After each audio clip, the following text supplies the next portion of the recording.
Welcome back to SCV. Today we're going to try to make it a brand new show from this point forward. Why is that? I don't know. Do you feel the first segments were kind of flat? A little bit. A little bit. Sad news, bad news. Sad news, bad news. Yeah, a little bit. You know what is good news? What's good news, Tammy? Real estate. You know what? It's funny because when you said, there's no news going on, my first thought was, but according to you and Mike Bjorkman, real estate news is just booming. Yeah, it's Right, Mike pretty Bjorkman? crazy. Absolutely. Just like I said, January 15th, everybody put their Christmas trees away, and boom, here it is. And call Mike Bjorkman. Yeah, and we talked about last week, the market's gone up, 5 to 10% in most areas in the first quarter of every year in the last 3 years. So it's definitely doing it again, multiple offers, bidding wars, lots of fun things with the new loan programs out there.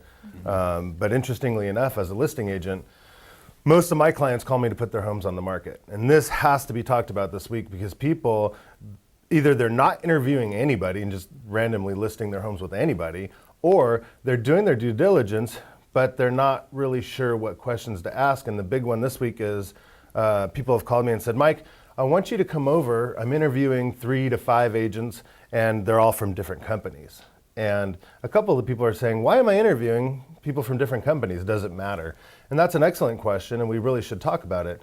I would think that that's not a bad idea, though. I would think that you want to be able to interview different people from different companies to get a good feel for what's going to be the best option for you to take. That's getting as much data as possible. I mean, that makes sense to me. And that makes perfectly good sense. What we need to understand as a home seller is we're actually interviewing the individual agent. The individual agent is an independent contractor. They work on their own. They actually rent the name from the company that they work for.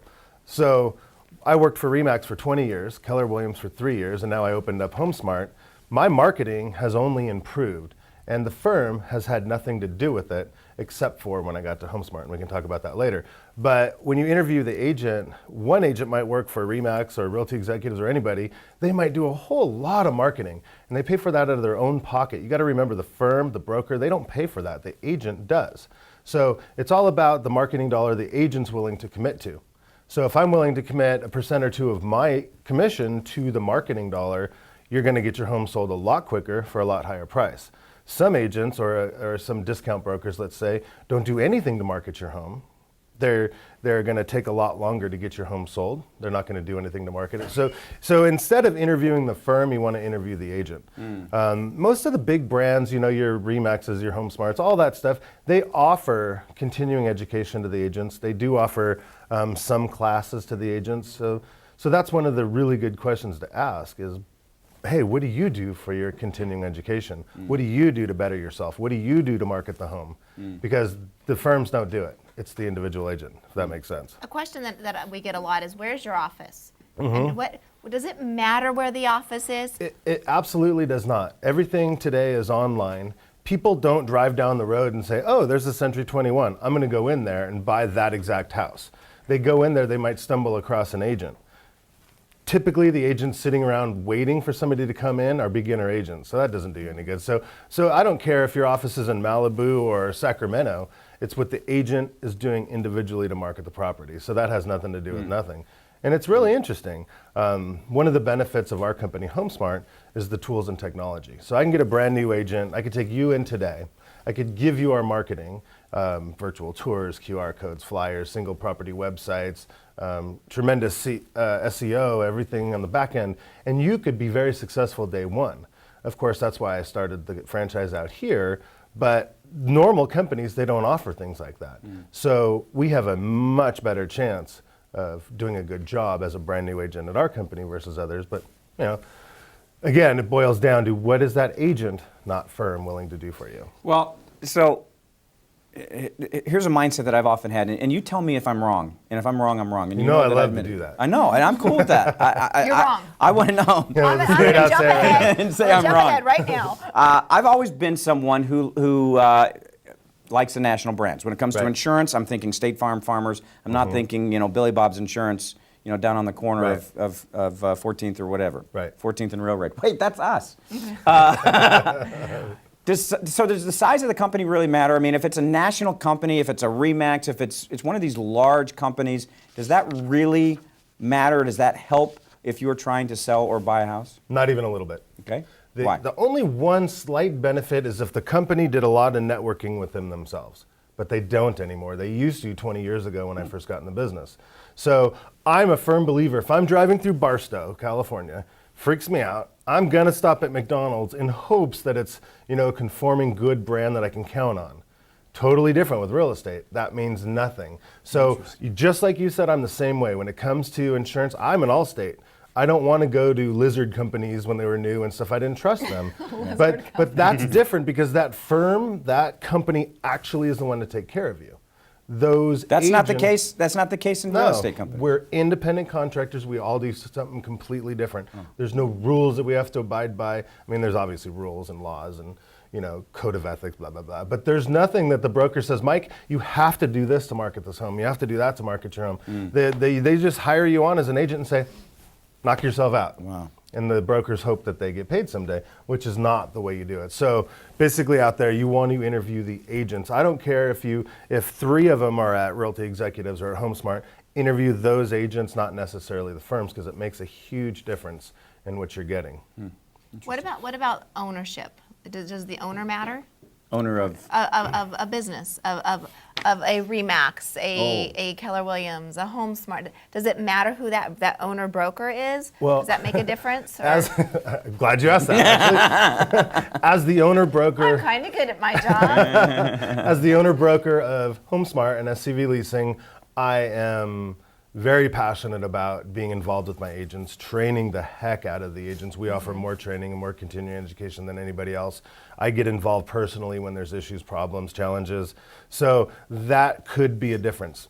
Great point though, if you do have one of these large super companies, you may never, as a consumer or customer or client, ever get a hold of that broker because they have so many levels of people in between them to buffer that so you never can get to them. So one of the things I'm awfully proud of is you can call my cell phone number, and as soon as I get back to that chair over there, I'll check my message and I'll call you back. So there could be a difference that way, but typically the owner doesn't matter, but in our case it does. That's something that I'm really seeing a lot in real estate right now, Mike, is I'm seeing a lot of agents move. I'm watching. I'm seeing a lot of it. Is there a reason behind that? Why there's so much movement? And I'm talking agents that have been with a company for years and years, right, and they're making a move. The biggest reason these days is the brokers aren't offering enough value to the agents. There isn't the education, there isn't the marketing. Back in the day, the broker would say, here, Dave, here's a lead, go sell this house, and we'll split it, right? But today, the agents pay a small fee every time they sell a home, but the broker's not offering any value to the agents. So the agents are looking around, finding better deals. How could they save money? So that's the biggest reason they move. The second biggest reason they move, believe it or not, is they want to be with their friends. They kind of go in cliques, which is kind of interesting. In our case, we were willing to build our company so fast because of not only the fees are low for the agents, but the tools, technology, value, education, everything you could ever dream of is in a nice package where we're at. So we're hiring 2-3 agents a week on right now.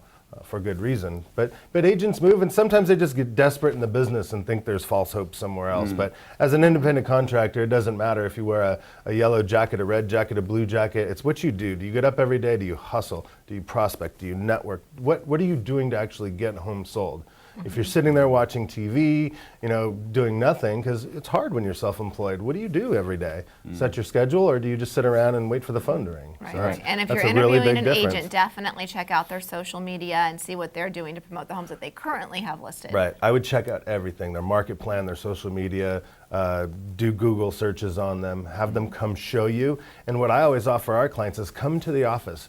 Interview my staff too. Everybody's got their own job, their own specialty, and you see how nothing falls through the cracks. Come see how the marketing's put together. Come see how nobody else can or won't do what we do. And then people do come on occasion and meet the staff, and they just are blown away by it's an actual company. It's not just some agent setting up shop in the corner of their master bedroom, watching screaming kids run around and taking dogs for walks all day. This is a real company, a real career, and a machine, basically. Well, we have a little bit of time left. Do you want to pitch one of your new listings?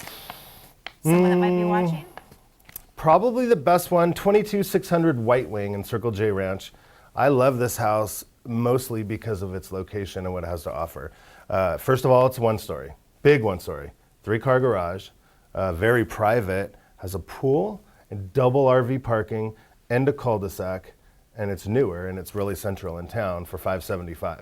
Wow. That property has everything you could possibly want, especially if you're a pool lover, an RV lover, things like that. And I love those things, and I know they really bring out the value of a home. So if you're looking in Circle J, if you're looking in that area, give us a call. How do they reach you? 212-8075, Mike at SantaClaritaRealEstate.com. Test it. He'll answer. Or Tammy, SantaClaritaRealEstate.com, and we'll take good care Phones of are all around us right now. They may be ringing right now. Exactly. Mike, Oh, vibrating. thanks, Mike. Always appreciate it. Thanks Thank again. you, guys. Appreciate it. Thanks, When we Mike. come back, Joe Messina is going to bring the idiots of the world. Thought we were already here. We are. First half of the show was the idiots of the world. It was Tammy and Dave. And then after that, we're going to have the doctors from Henry Mayo going to be on to talk about the concussion conference coming up. Good stuff. Fascinating story. This is Good really stuff. good, really good. So we'll first talk about those who probably have had multiple concussions based on their behavior, and then the concussion conference coming up. We'll be right back.